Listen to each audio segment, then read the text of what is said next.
Well, hey there, folks. It's Brian Kane with Millennial Cop, and I have a super awesome, super special top secret interview today with Coach Jason from GPS Financial Coaching. Say hey to everybody, Jason. Hey everybody, how we doing? Wow, scintillating. Well, you built it up so much. I would have had like a passcode ready or something, you know? I understand. I understand. What Coach Jason does is he gives financial counseling or financial coaching to people that seek him out and have basically done such a poor job with their own finances that they're finally getting a professional's input on them. It's amazing how we all don't get there faster. But Jason, just to kind of start everything going off, tell us who you are and what it is exactly that you do. Well, I do many things. I am a full-time law enforcement officer. I maybe don't tell anybody, but I may be known as Motor Cop as well. Shh. Uh, I also host a video podcast show with my good buddy, the Happy Medic. We are on Thursday nights, 2000 hours on the left coast. But in addition to all of my police duties, I just recently launched GPS Financial Coaching about 3 months ago after I returned from counselor training at Dave Ramsey's office in Nashville. And that is my ultimate goal is to retire. I've got about 5.5 years before I hit 20 on, and I'm going to pull the plug and start helping people full-time, walk them through from slavery of debt to financial freedom. That is so absolutely awesome. And just kind of on a side note, Dave Ramsey, I think, has probably got one of the best things going right now. And I cannot wait till he launches his live show. That's going to be awesome. Yeah, I'm going to be plugged in probably all day on Tuesday. That's going to be phenomenal. Don't call Jason. He's not going to answer. So what does GPS stand for? Well, GPS financial coaching, what it means to me is kind of like in your car. If I want to get from where I am to where you are on the other side of the country, I'm in California, you're in Georgia, my GPS has to know where I'm at, where I'm starting. So that's kind of the theory behind GPS is it's a navigational tool to get you from where you are to where you want to be. And the wife and I were talking before we launched the business, and she said, I like the concept, but it has to stand for something. And I recently been reading Simon Sinek's book, Start With Why. Oh, great book. Phenomenal. Great book. Phenomenal. And really, really exceptional companies start with the concept of why. People don't buy Apple products just because they're super shiny. It's because they buy into why Apple does the things that it does. So she said that, GPS has to stand for something. And so what we came up with was, actually, we'd just woken up on a Saturday morning. She sits bolt upright and says, guiding, planning, and serving. Tell me that's not the hand of God. I don't know what is. Wow. So that's what GPS stands for: guiding, planning, and serving. On a side note, have you seen Simon Sinek's TED Talk that he did for God, Start yes. With Why? Oh my goodness, Absolutely. man! I could watch that 1,000 times. It's so good. Very inspiring. That guy is brilliant. So you and I, we both dabble in the internet space quite a bit, probably more than most cops should. And Don't tell anybody. Don't tell Not on anybody. duty, sir. So we see that in this internet age, we see people, touting themselves as gurus and people who can help you in, get your social media following and all that kind of stuff. So I seen a lot of those guys. They say they can help you, but they really don't have the qualifications to do it. So what is it that qualifies you to teach people about finances? Well, I guess I should start with how I got involved in it.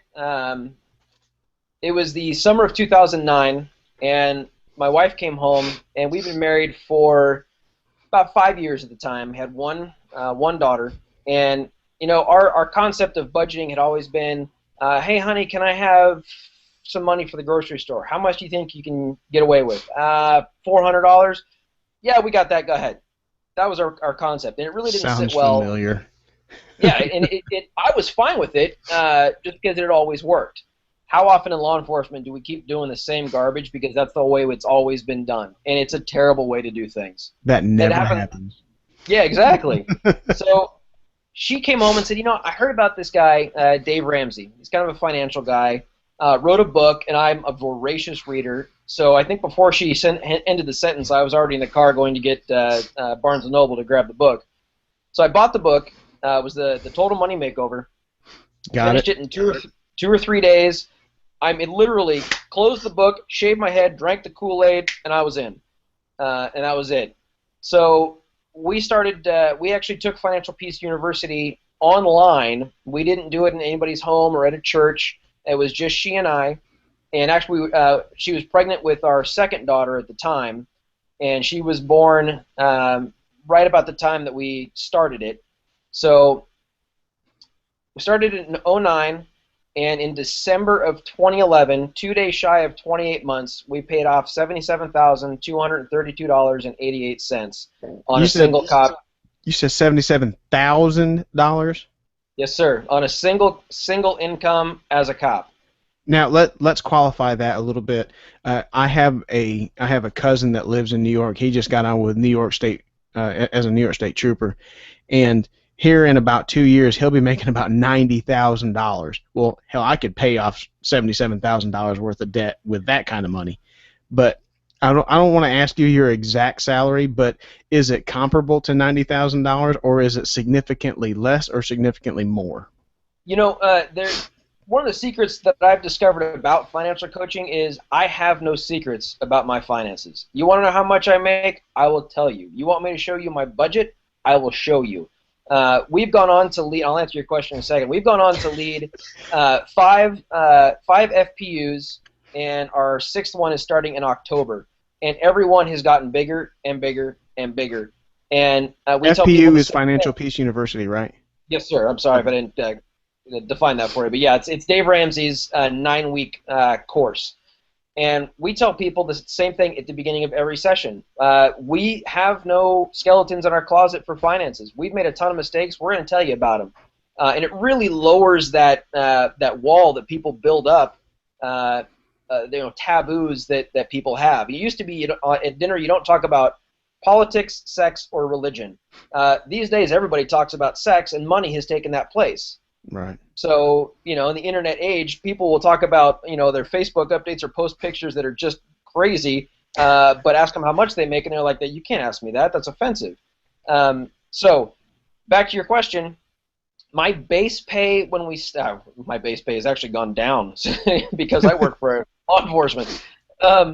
My base pay is right around 80, but when we started the program, we started out kind of slow, but once we started seeing some progress and paying off debt, man, we hit the accelerator, and I was working an average of about 40 hours of overtime, and that's an average of 40 hours of overtime a month for almost 2.5 years. Solid. Wow. So I ended up averaging, during that 28 months, annual salary with overtime. I also have a side gig writing for American Cop magazine. About 110 grand. Wow, that's it. But even so, when you look at double income families and stuff like that, that's not an astronomical number. That's not a number that would seem like it would put it so far out of reach. Like, to kind of give you a perspective, my base salary is right about 36. So when it comes down to take-home pay, I average right about $26,000 in take-home pay a year. So let me ask you this: do you rent or own? I own. Okay. What's your mortgage? My mortgage is $600, just a little bit over. That is adorable. Mine is 4 times that. Well, now. When I married my wife, I told her, honey, you never have to work a day in your life if you don't want to, and so we adjusted the way that we lived, so we didn't live outside of our means. Now, we're not both driving Mercedes-Benz. She has a Mazda 5 a crossover van. I drive a 11-year-old pickup truck, and we don't live in a $600,000 house. We bought our house. It was, I think in 5 more years it'll be 100 years old. So Wow. we definitely decided that we were not going to live out of our means, and we have very minimal credit card debt. I mean, zero should be minimal, but we have less than less than $4,000 in credit card debt. So, dude, we're doing fantastic on my salary, but $77,000 is a lot of money to be paying off. It How did is. you guys do it? The key to it is, well, there's a number of things to it, but the basics are the wife and I were on the same page. That is absolutely key. If you are a married couple and you come to me for coaching, I will not coach you if the other person does not attend. That is a foundational issue. Money fights and money problems are the #1 cause of divorce in this country. Yep. And if you are not both on the same page, moving towards the same goal, you are working against yourself and against one another, and it won't work. So once you get on the same page, the next step is creating and sticking to a written budget at the beginning of every month.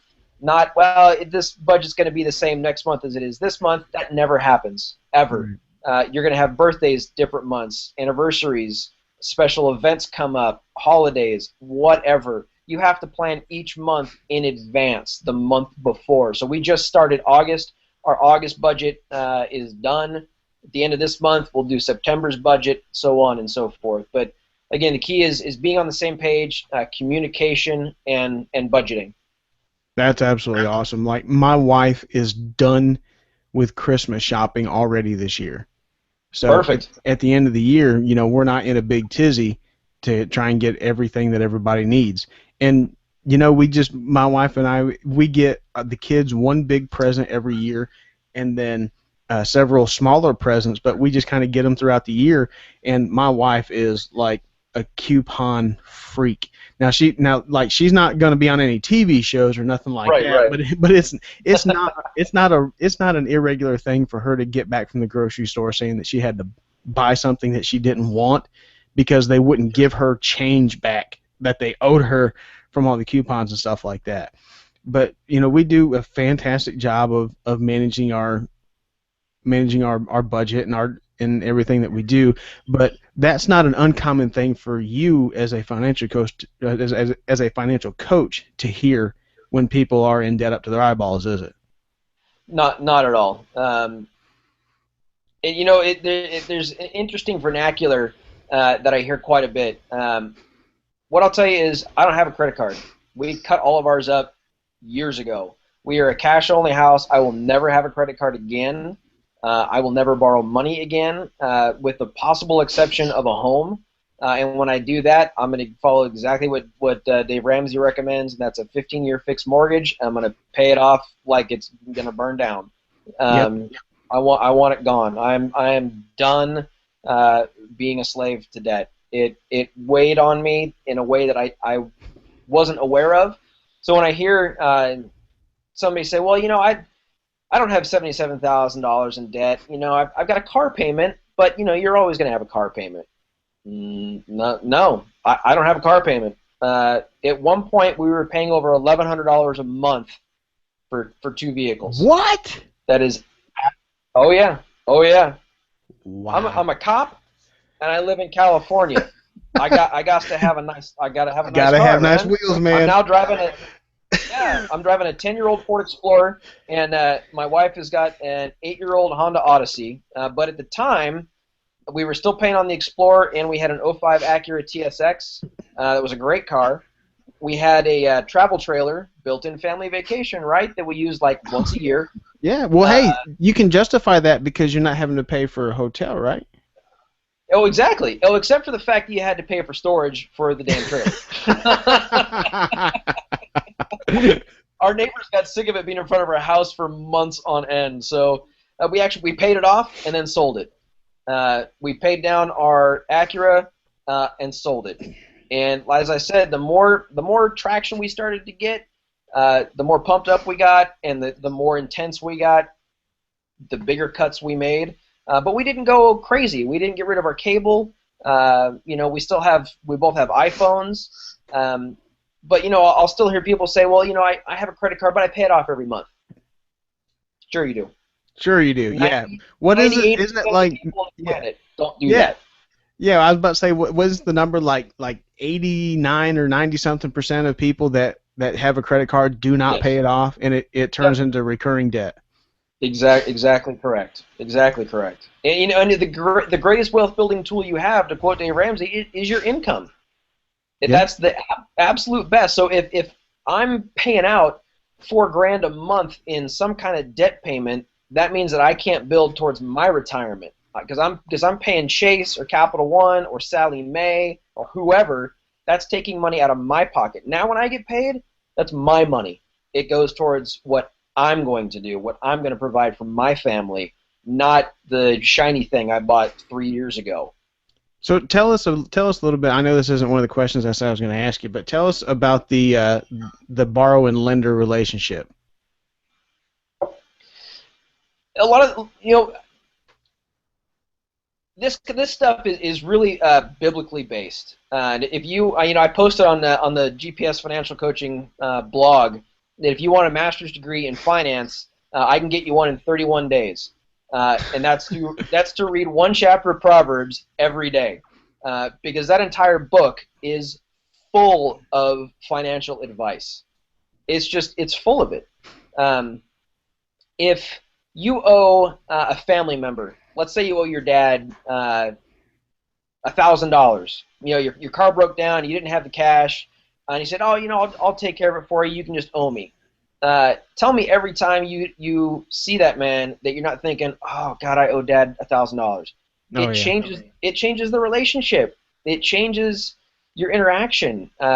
He may not have that point of view. Well, that's because he's the one that lent you the money.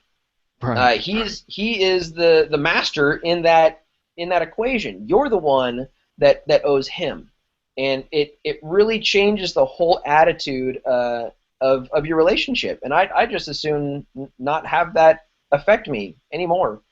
So that's a personal thing, relationship wise. But as far as borrower and lender to a conglomerate or a bank or something along those lines, again, I think it goes back to my earlier point of they're taking my future from me because I didn't have self-control to say no to myself to buy that shiny thing 3 years ago. Best Buy used to be my home away from home. I love that place. I would literally go there every Tuesday to see what new games came out. I mean, I am a large child, by the way. I love me some Xbox, but I haven't stepped foot in that store in a couple of years. And Wow. it changing the way we handle our finances has been a spiritual change inside of our hearts and our minds. Truly, I have a completely different outlook on finances now than I ever did before. With kids, being a dad, being a husband, whatever. It changes stuff. But when you're really dialing your finances in, it's amazing how many other things in your life just dovetail perfectly. That's awesome. So Jason, why is it that cops suck at managing their money? I think it has a lot to do with testosterone, and and that's not to say that female cops don't suck at it too, but this is still by and large a man's profession, and in my experience, we're almost as bad as firefighters with their big ass trucks. Every firefighter I know, with the exception of my buddy the Happy Medic, he drives Yeah. a Prius, but he works for San Francisco Fire, so all right, whatever. They're a little weird over there. But most firefighters have big ass trucks. I don't They care if you do. live in California or in the South. Every one of them has got a truck, right? Yep. With cops, it's more sports cars. Yeah. My partner was rear-ended driving an old beater. Showed up the next week with a brand new Dodge Challenger. I Mm. wanted to pistol whip him, man. What is wrong with you, dude? Come on. But I think it's a status thing. We got to be tough. We got to look the part. And it's just it's stupid. You're spending money on stuff that isn't going to benefit you, that is going down in value, by the way. And if you're going to buy something like that to impress somebody, I will bet you that somebody won't be in your life before your car is paid off. Wow, that's quite a statement right there. It's a true story. What's the average marriages for a cop? Is like 3.2, something like Yeah, that. yeah, something It's like that. 3.2 ridiculous. years. Yeah. Interestingly enough, my wife and I were counting it up the other day. Uh, at our department, we're a very small department. We have 25 sworn, including the chief, and there are two other people. There's two other employees there that are still on their first marriage, and both of them have been married for less than 5 years. And my wife and I have been married for 11. That's So perfect. it's like, we made it over the 7 year itch, and Yep. now it's to the and you know what the crazy thing is like I'm one of the youngest employees there at 32 years old. So it's wow, I've been married longer than everybody just about here. Oh my goodness. I got a funny story about that. When I first started where I'm at, my wife and I've been hadn't gotten married yet, but been dating for a while, and she came down to the PD to bring me lunch, whatever. And there was an old sergeant there. After she leaves, he said, I'm going to give you some advice. And I thought, oh, here we go. Yeah, I said, great. what's that, Sarge? And he says, you might not want your girlfriend to come around because you're a good-looking guy, and now you're in uniform. You're going to start getting a little play, and I just looked at him like, all right, I appreciate you. He's trying to help me out. I get where he's coming from. But I thought, dude, you've been married like 6 times. Why would I listen to you? It's like you don't go to broke people for financial counseling, and you don't Yes, go to exactly. divorced people for marriage counseling. Exactly. It always cracks me up when people who never had kids write parenting books. It's like, really, dude? Really? Like, yeah, like, Shut up. really? Come on, man, Yeah. shut your face. You don't know what it's like to be just on the brink of killing one of your children because Oh, they yeah. won't stop. That's why God made babies cute. It's so you don't kill them. Absolutely. Absolutely. No doubt. So what do you I know that you see a lot of mistakes that people make, but what do you think is the number one mistake that people make when it comes to their finances? What's the number one thing that they do wrong? I think the number one thing they do wrong is they don't have a plan. That sounds very broad and vague, but it like I said before, it really comes down to budgeting. I don't care if your goal is to go on a cruise every year. If that's your goal and you ignore retirement and all that, okay, but you have to have a plan to get to that. If you throw it on a credit card, that cruise is going to follow you to the next cruise and the next cruise and the next cruise. So, cops we're big planners. If we're going to plan some SWAT operation or some investigation or a warrant service or whatever, we always have op plans for in case things just go sideways. What are we going to do to solve that problem? But how much are you going to spend next month on groceries? I don't know. I'm probably going to eat out.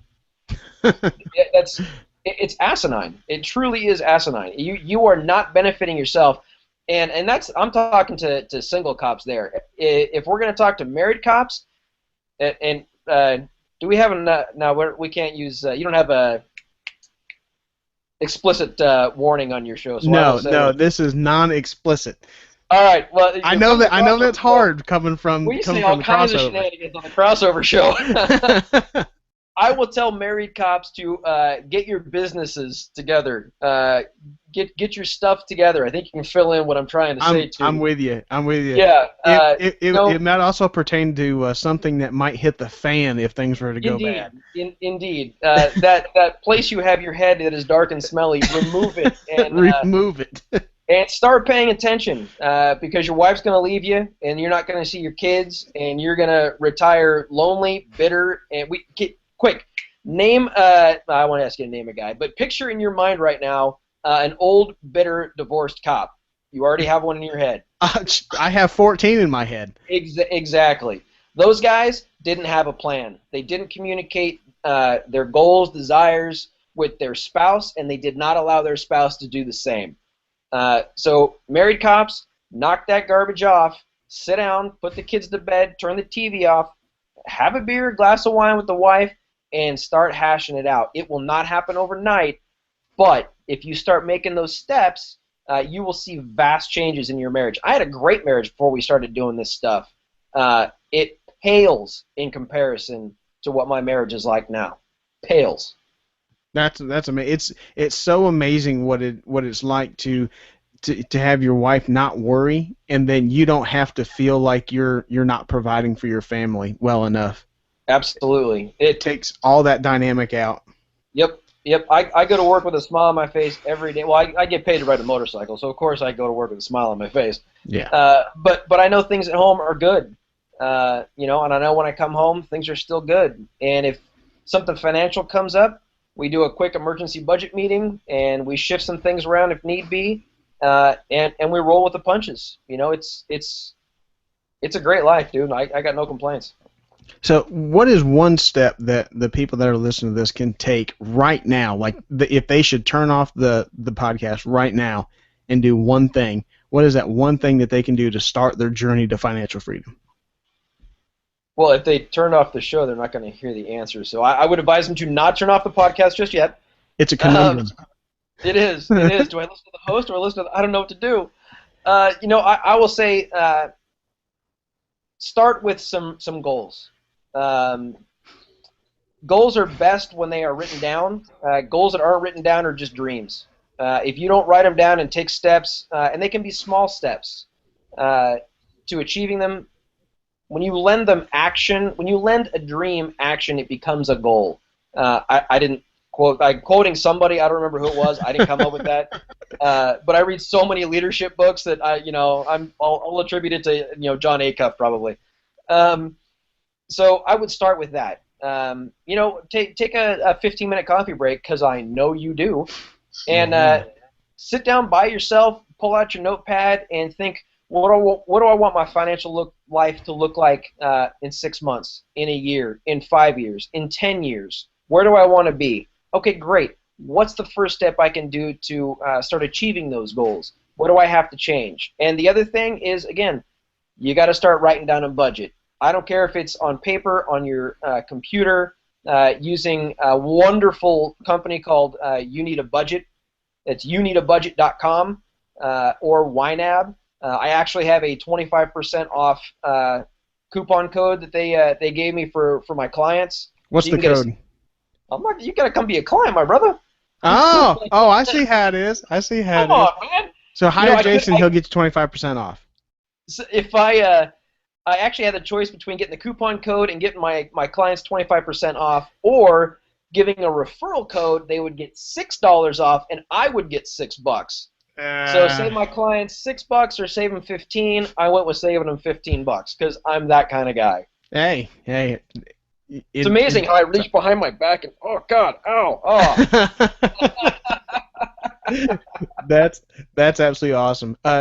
So just because I'm that kind of guy, what is your favorite leadership book right now? What is it? God, there's so many to choose from. I'm still working my way through Start With Why, and I think that's really been foundational for GPS. So I'm going to go with that one. Followed closely by talking about goals and career paths. I'm going to go with John Acuff's Start and Quitter. Both excellent books. And anything I have Quitter. I don't have Start yet, but I do have Quitter. Start is brilliant. I went in April to counselor training. I spent a week at Dave Ramsey's office learning about how to be a financial coach, and got to meet Acuff. We'd followed each other on Twitter for a number of years. Super nice guy. We all got early copies of Start, so I tore through it, and it's a great read. I highly recommend it. Fantastic. So if someone was to hire you, speaking of hiring you, other than getting a super awesome discount code on the YNAB software, if someone hires you to help them to get their finances in order, what is it that they can expect from you? Well, the first thing that I do, even before they become a client, is I offer a 30-minute consultation at no charge, just where we kind of sit down like you and I are right now. You don't have to be local to me. I've got clients, on the other side of the country, down in Texas, and local to me. We'll sit down for 30 minutes, tell you a little bit about my story, what my philosophies are about finance. I'll hear some of your story, what you want out of coaching, where you are right now, and where you want to go. After that 30 minutes, if you decide, hey, you know what, I'm in, that sounds great, what that's going to look like is a 90-day period. And in that 90 days, we'll sit down initially for a 2-hour session. In that 2 hours, I will have already sent you a boatload of forms that you're going to fill out. Things like a budget. You're going to fill out a quick budget. If you've never done one, it's a very simple thing to follow. You're going to fill out an equity sheet so we know how much you have in equity, income analysis, a questionnaire, a bunch of different stuff. And we will sit down and basically do a forensic analysis of your finances in that 2-hour period. And in that 2 hours, we're going to create for you a budget and a plan and really prioritize what it is you're looking to get out of our 90 days. Are you concerned more with retirement planning? Are you concerned more with saving for college? Or are you concerned about paying off debt and creating a working budget plan? Wherever your priorities are is where we'll adjust things. 30 days later, after that 2-hour session, we'll have another 1-hour session. We'll talk about how that month's budget worked for you, what we can tweak, what we can fine-tune, and then we'll go another 60 days. And during that entire 90-day period, you'll have pretty much unlimited access to me via I am a social media whore. So I'm sorry. I don't know if I can say whore. I'm a social media harlot. That's kinder, right? Harlot. I'll have to go back and hit that one. All right, fair enough. I'm a social media harlot. So I'm on Facebook. I'm on Twitter. You can reach me via email. I may ride a motorcycle during the day, but I've always got my iPhone on me, and I'm always checking it. Yes, you are, dude. You are. Yes, I am. Checking. See? That's right. And you can reach me by phone and email and LinkedIn. I mean, good Lord, there's really no limit of what I can do. Christian I Mingle. will also say again. I said Christian Mingle, places like that. Yeah. The wife frowns on that one. I say, but honey, there's Christians. Yeah, no good. Nah, all right. No good. Yeah, no good. So, and again, during those 90 days, I'll send you minimally weekly emails. Hey, how's it going? Do you have any questions? Are you doing your budget? What stumbling blocks have you had? Because you're going to run into some. You and the wife are going to fight. You're going to be upset about one thing or another. You've got a beer budget, and she's like, no, I want to save for the kids' college, and you're going to lose that fight, by the way. Yeah, you're losing the beer budget fight. Absolutely. But it sometimes having a independent party, it's great to sit down with two people and kind of I mean, it's like being a cop for somebody's money. It's like going to a domestic where nobody's going to jail. It was funny during counselor training in Nashville. We would do these scenarios. I'm very familiar with scenarios. Yeah. So I've got two people that are kind of bickering back and forth, and we've got somebody watching us taking notes and kind of critiquing what we're doing. So we finish up my session, and she looks at me and she's like, "Have you done this before?" And I said, 3 times a day for 20 years. I said, "Ma'am, I've been a cop for 15 years. I do this all the time." Holy cow, man! It's like you just look at them and shut up. Oh yeah. But something very important that I need to know from my clients is what's your push level? How hard can I push you? Can I go all Marine Corps drill instructor and get up in your face, or are you going to need a hug every time I see you? Let's find out where you're at. So if you tell me 8, I'm going to give you a 9. It will change the tone of my emails and my interactions. Hey, I really need you to send me those forms back as soon as you can. That'd be great. Or you better send me those forms back, or I'm going to come to your house. Yeah, right. Hey, have you ever thought about doing like a little disc assessment or anything? Are you talking about the disc profile? Yeah. Oh, dude, I'm a high D. No, I mean for your clients. Of course you're a high D. You're a cop that rides a motorcycle, dude. I could have picked that one out of the sky blindfolded with no hands. Dude, they don't call me the Soul Crusher for nothing. I'm actually a high D, high I. But no, I haven't considered doing that for my clients. That might not be a bad idea. They did teach us how to kind of figure out where they are just based on interaction. Right. But that might not be a bad extra credit assignment. I have I took a a college level class for some supervision training, and they gave us the full assessment criteria. So I'll get up with you after the end of this uh, and get everything uploaded and get that emailed out to you. Right So on. you I can have a appreciate it, man. free one. So I noticed that when you and I talked, I asked you how much your prices were, and I found your prices to be very reasonable. But without really getting too much into the specifics, it's easy for me to say, without getting into the into the I have to go specifics of swimming it. in the Pacific? I don't understand what's happening. It is. It is. You're closer to the Pacific than I am. So, so without getting too far down into why you chose that price point, why is it that financial counseling seems like it should? Why is it that it seems like it should be free, but it's not? Why is it so technically expensive to go to financial counseling? You know, I've had that same question, and I sat down with an investment guy a few months ago, and he said, you know, I used to give out investment advice and handle my friends' money at no fees at all, and I found that when I gave them advice at no cost, they wouldn't follow it. It's Imagine it's that. great advice, but they weren't following it, and I was really struggling with that. So he talked to a mentor of his. The mentor told him, if they don't have buy-in, they're not going to pay attention. And you know, you and I are part of the ACUF's START experiment, and my risk during that is selling what it is that I do. I'm a cop and a financial coach. I am not a salesman. I am damn good at both of my jobs.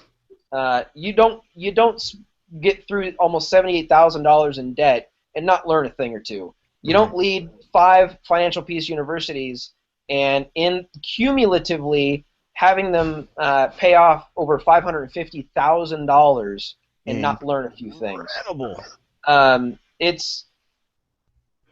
You're paying for really good knowledge. It is common sense. I've been there. I hate the phrase "I've been there, done that, and bought the T-shirt," but Wow. I'm actually wearing the shirt. I didn't even plan that, man. Didn't even Come on. plan that one. That's awesome.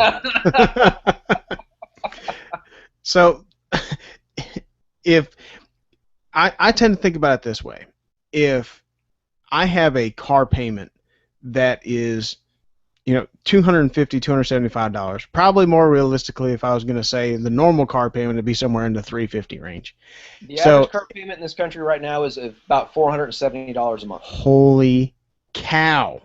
That's ridiculous. My Acura payment was $556.45. My Ford payment was $542.10. They've been paid off for years. I still remember the numbers.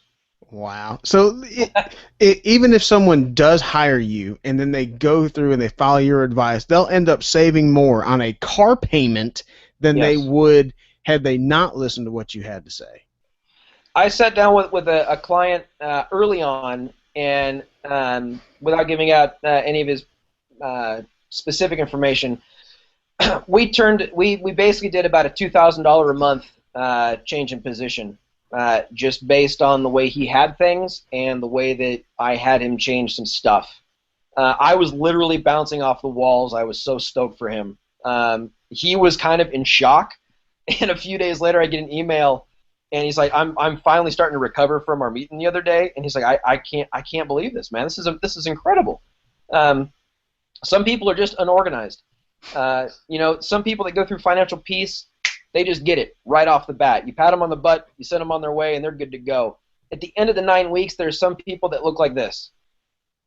I don't know what to do. And I take the nice overview of financial peace because it's a fantastic course, but what it can't do is deal with your specific situation. Right. It can't take your numbers and plug them in that setting.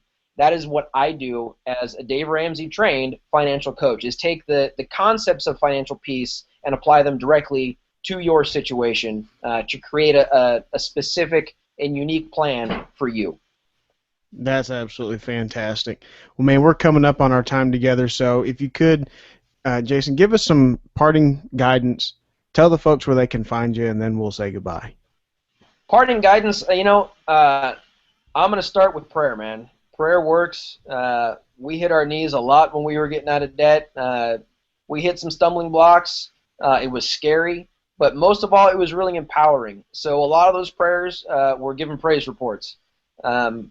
If you're not a believer, that's perfectly fine. You are still responsible for your finances. So you need to sit down and communicate with your spouse. If you're single, find somebody that you can be accountable to, a brother, a cousin, a buddy, whatever. Somebody that will tell you, don't buy that thing, you're saving for X over here. So that's my parting advice. Insofar as where you can find me, where can't you find me? Look behind you. Hey. Man, made you look, didn't I? Yeah. I'm a motor cop. I'm everywhere. You can find me as far as GPS is concerned on Facebook, GPS Financial Coaching. My website is gpsfinancialcoaching.com. I just recently uploaded a fantastic promo video I'm very proud of. I also blog as a component of the website. You can go to the homepage and click blog, or you can type in gpsfinancialcoaching.com/blog. And I am on Twitter at GPS Finance Coach. Huge shout out to Thaddeus Setla for the video. That is top notch. Yes, indeed. Video work. You can find Ted at Setla on the Twitter machine. Great guy. He is a very, very good guy, and he responds to you just about all the time whenever you post something. He keeps track of his stuff. Well, Coach Jason, thank you so much for all the advice you've given us, and hopefully someone will hear this, realize that they are in some considerable trouble with their finances, and knowing that you're a police officer and knowing that you're someone that can relate to where they are, and hearing your success story, hopefully that'll prod them in the right direction. And dude, I hope you start changing lives with this thing. It's going to be fantastic. Oh, thank you, brother. Thanks for having me on. I appreciate your time, and I'm ready to start helping people out. So let's get it started. What are you waiting for? Awesome.